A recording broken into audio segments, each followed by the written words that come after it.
Pozdrav dragi gledalci, evo nas u poslednjoj fazi montaže kuće tip 59. U ovom videu gledat ćete izradu fasade i montažu oluka za sam kraj.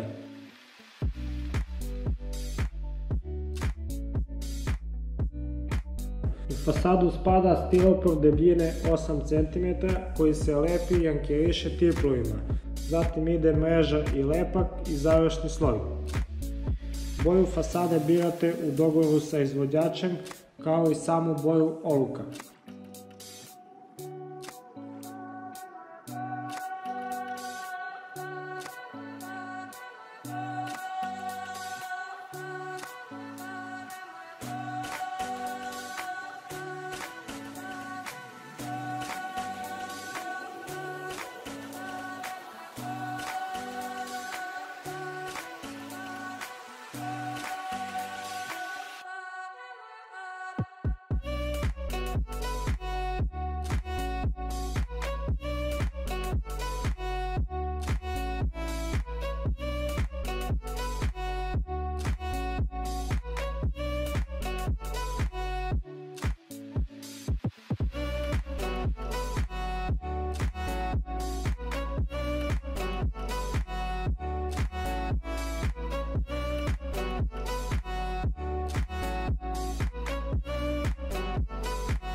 To bi bilo to što se tiče sive faze i radova izvođača.